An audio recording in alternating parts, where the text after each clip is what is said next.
I'm remembering the days, for I went away, way back in the hills of old Vermont.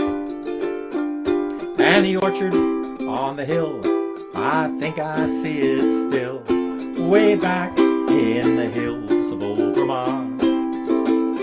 For tonight I long to be where the catamount run free and the rattlesnake can lie out in the sun, near the voices of the loons when the apple blossoms bloom, way back in the hills of old Vermont.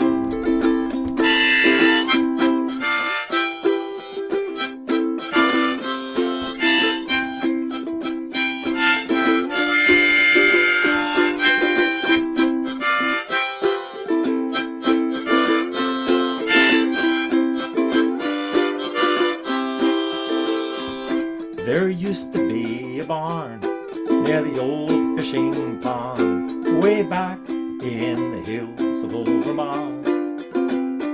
So many fields of hay, now gone with yesterday, way back in the hills of old Vermont.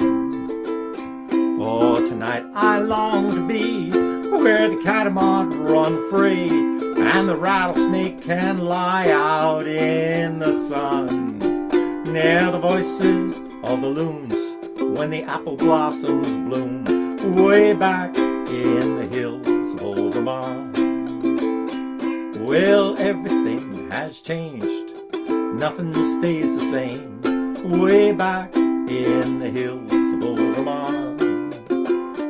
Like that old brown panther's roar, you won't hear that no more, way back in the hills of old Vermont. For tonight I long to be where the catamount run free and the rattlesnake can lie out in the sun, near the voices of the loons when the apple blossoms bloom, way back in the hills of old Vermont.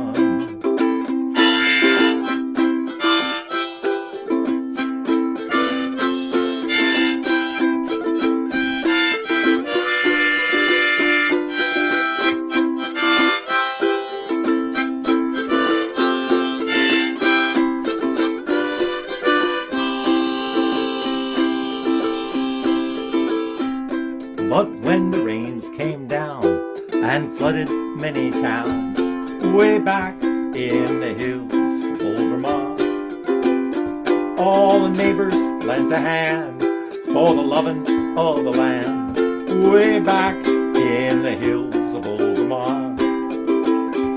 For tonight I long to be where the catamount run free and the rattlesnake can lie out in the sun, near the voices of the loons when the apple blossoms bloom, way back in the hills of old Vermont. All right, this is Rik Palieri right here in the hills of old Vermont. I'm just seeing if anybody's here. Rhonda, Scott, Merrick. All right, how you doing? Clunk, clunk, clunk. And Jamie Johnson over there, and Al Poindexter. Great to see you folks. Yes, it's great to be here again. And I'm gonna try to play a little bit of music. I've been getting better. Getting better. It's not quite all there yet, but it's certainly a lot better than it was. And I can move my hands around a lot better than I could before, and been doing a lot of the weight training and stuff like that, trying to get back into shape for the upcoming shows. There's gonna be a lot of shows coming up, I guess, you know. But you notice I'm still capoed way up the neck here, so I'm gonna slowly start moving that capo a little further down the line, you know. But for now, it's just kind of fun playing old songs. Late last night when the boss came home, asking about his lady,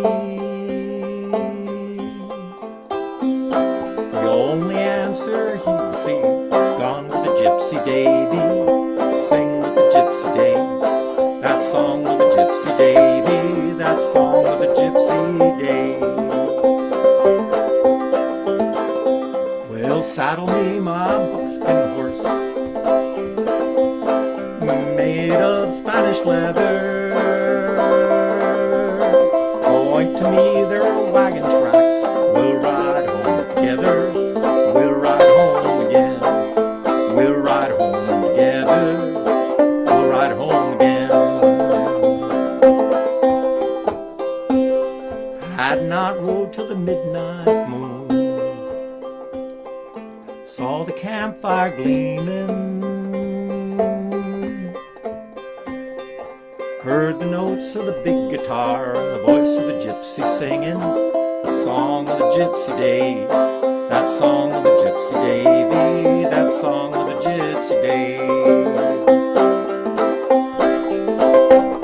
Have you forsaken your house and home? Have you forsaken your baby? Have you forsaken your husband dear to sing with the Gypsy Davy, that song of the Gypsy Davy, that song of the Gypsy Davy, the song of the Gypsy Davy. Yes, I've forsaken my house and home, go with the Gypsy Davy.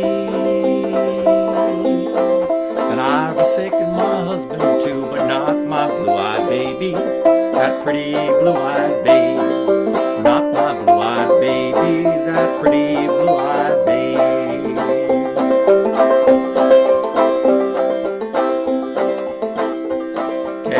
Take off those buckskin gloves, made of Spanish leather.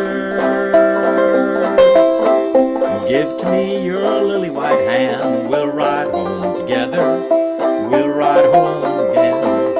We'll ride home together. We'll ride home again. No, I won't take off these buckskin gloves, made of Spanish leather. I'll go my way from day to day and sing with the Gypsy Davy, that song of the Gypsy Davy. Sing with the Gypsy Davy, that song of the Gypsy Davy. Late last night when the boss came home, asking about his lady, the only answer he receives is gone with the Gypsy Davy, to sing with the Gypsy Davy, that song of the Gypsy Davy, that song of the Gypsy Davy. That old song of the Gypsy Davy. And you know, these days, the word, even the word gypsy, you know, has taken on a whole different feeling. I mean, I can remember so many people like myself who wrote songs about gypsies and about this idea of being kind of a free life, you know, an easy kind of roaming free life of the gypsy. And today it's taken on a whole different kind of thing where it's maybe not politically correct. They even changed there was a gypsy moth that we had that ate up half of our evergreen tree out here, that now they're calling it the sponge moth. Can't use the word gypsy anymore. But anyway, long time ago, when I was writing my first book, I wrote a story. So this is from that. This is the fancified version of this is my first book. Is The Road Is My Mistress. So that's what it really looks like. And that was sort of like a lot of the stories that are in the my new book, Banjo Man. Some of them came out of here; they were refined and stuff. But there's a lot of new stories in Banjo Man, and a lot of the stories that were in this book never made it into Banjo Man. So sometimes I thought it's kind of cool to share some of those stories. And so this is a story that I wrote about singing with the raggle-taggle gypsies. The first gypsies, or as they are properly known, Roma, claimed to be descended from the Punjab musicians in northern India. They came from an ancient warrior caste that possessed their own language, customs, tradition, and religion. Around the 11th century, they left India, wanting to find liberation from India's rigid caste system, and began searching for a place that they could live without harassment. Centuries later, they are still looking. Escaping from India, they were free to live their lives as they pleased. Well, almost. It seems that many other countries decided that these free roaming spirits were not going to be tolerated, so laws were soon created and enforced. They were told to leave. Some were threatened. Their caravans were torched. During the Second World War, the Roma, like the Jews, were singled out to be destroyed by the Nazis. Even today, mention the word gypsy in Europe and you get a bad reaction. Just a bunch of thieves, dirty, lazy. We don't like them around here in our town. In a sharp contrast, they are also admired and loved by many for their incredible musicianship and vibrant folk culture. Today, there are over 15 million Roma scattered throughout the world. While some are still living the nomadic lifestyle, many others have settled down and have been absorbed into the mainstream. As very little of their story is written down, and there's so many misconceptions regarding their way of living, I figured that the best way for me to truly learn about their rich culture was to go straight to the source. I had my chance when I was invited to participate in a huge gathering of Roma and traveling people in Glasgow, Scotland. As this was a special festival, my wife Mariana decided to come along. This was her first trip to Scotland, and we both knew that we were in for a great experience.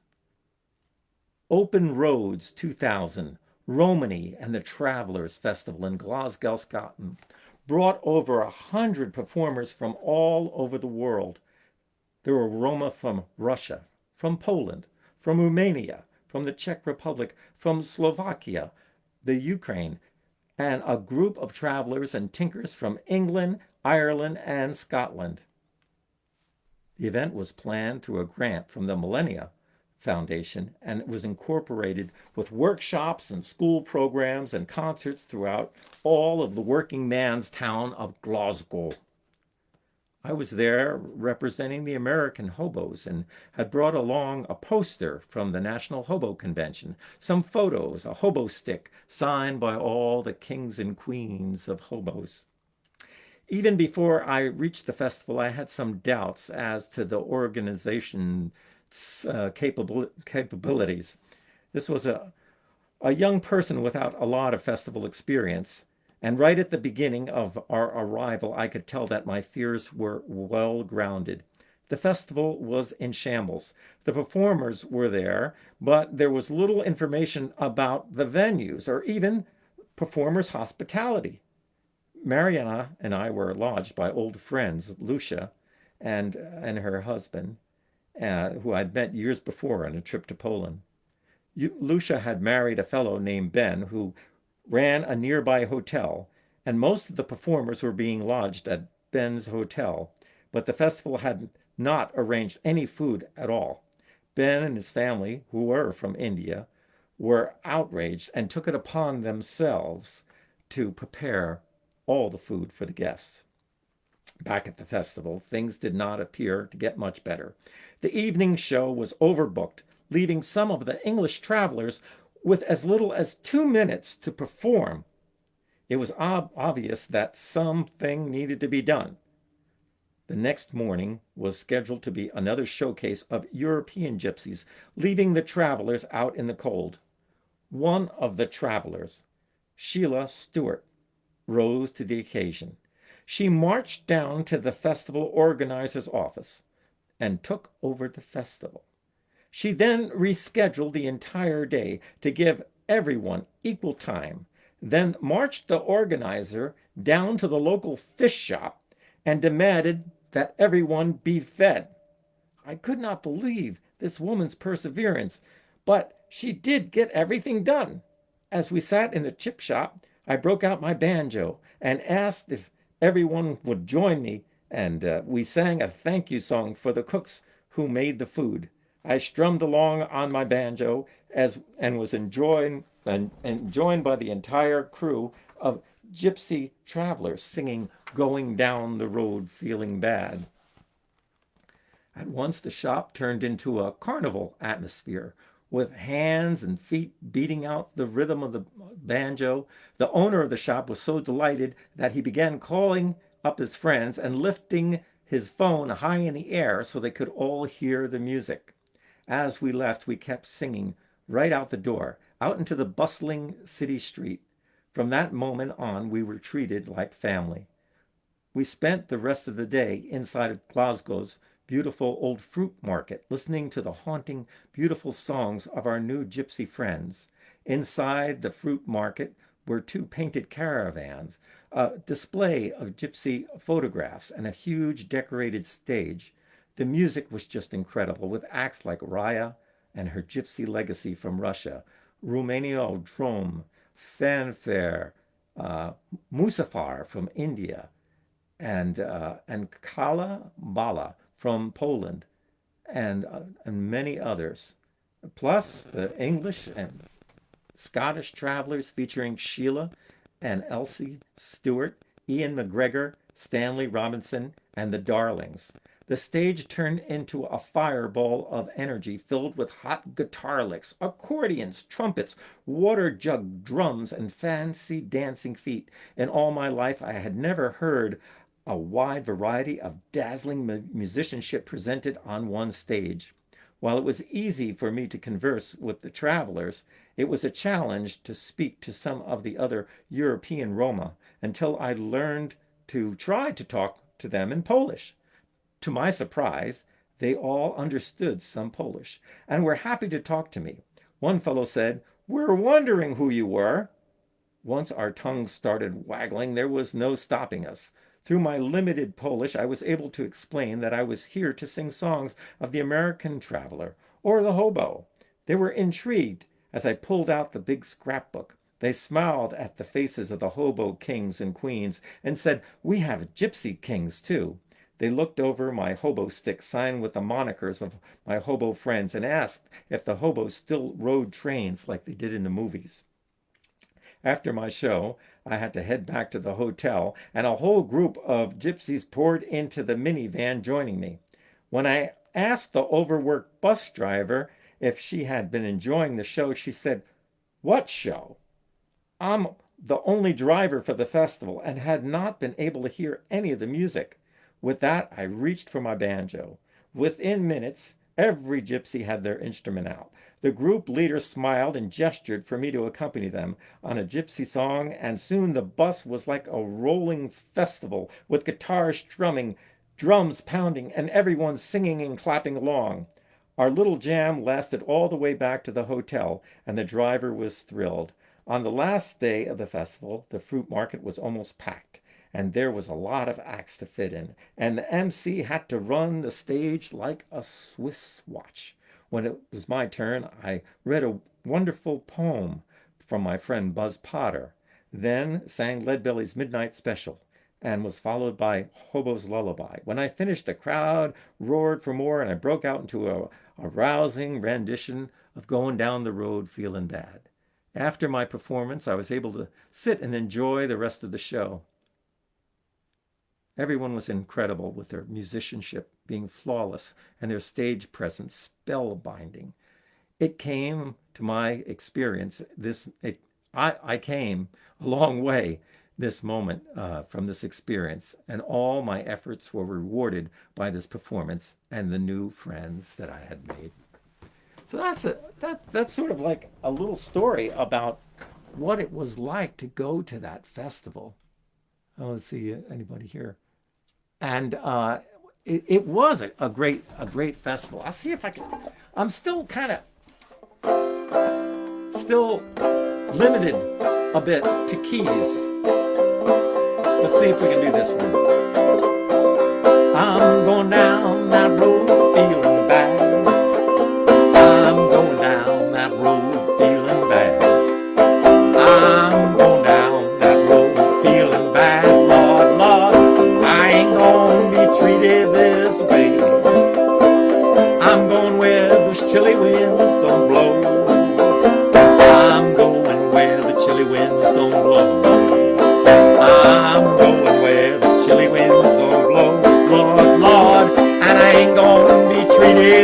way.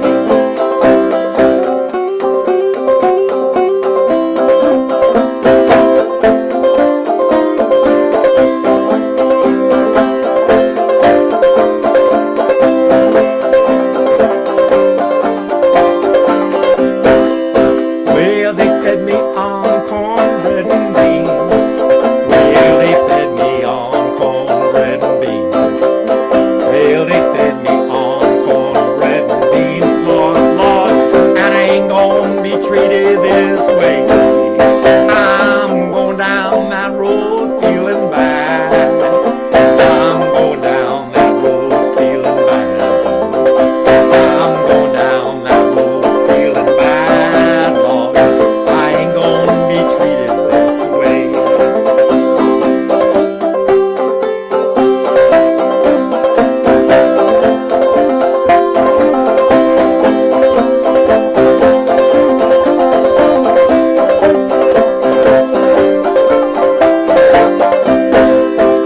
I'm going where the weather suits my clothes.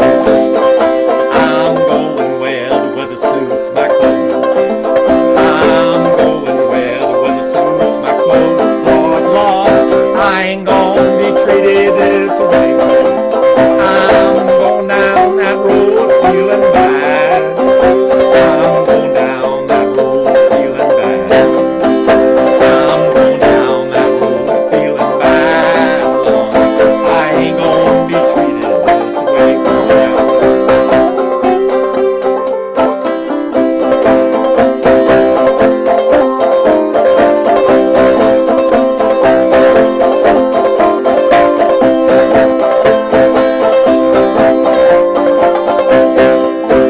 I'm going where the water tastes like wine. I'm going where the water tastes like wine. I'm going where the water tastes like wine, Lord. I ain't gonna be treated this way. I'm going down that road feeling bad. I'm going down that road feeling bad. I'm going down that road feeling bad, Lord. I ain't gonna be treated this way. One more time. I'm going down that road feeling bad. I'm going down that road feeling bad. I'm going down that road feeling bad, Lord. I ain't gonna be treated this way. Oh, going down the road feeling bad. Yeah, so I've been playing a lot more. I've been fooling around with some finger picks too, trying to sometimes. Let's see. Put the finger picks on here. I put them on a little bit strange here. I've got one finger pick on my index. I got one on my ring finger, and I have this finger for strumming. So this way I can play some rolls in there. You can play.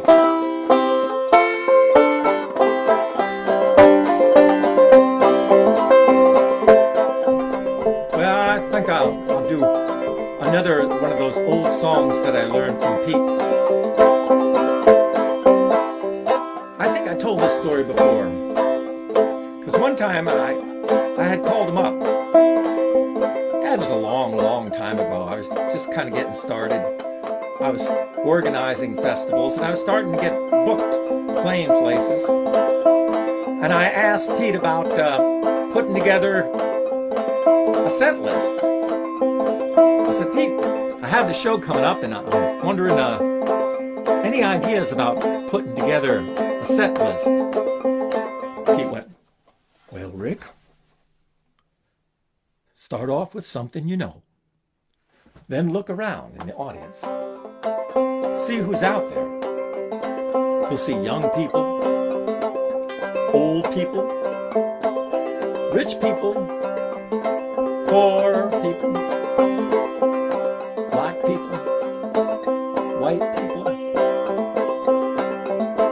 Try to become like a needle and start going through all the buttonholes. He says, once you do that, and you get everybody to sing, you pull on that string and go zoop, and everybody be singing along. Oh, had I a golden thread with needle so fine, I'd weave a magic strand of rainbow design, of rainbow design. In it I'd weave the bravery of women giving birth. In it I'd weave the innocence of children of all earth, of children of all earth. Far over the waters I'd reach my magic band, through every city, through every single land, through every single land. Show my sisters and brothers my rainbow design. Bind up this sorry world with hand and heart and mind, with hand and heart and mind. Oh, had I a golden thread with needle so fine, I'd weave a magic strand with rainbow design, with rainbow design.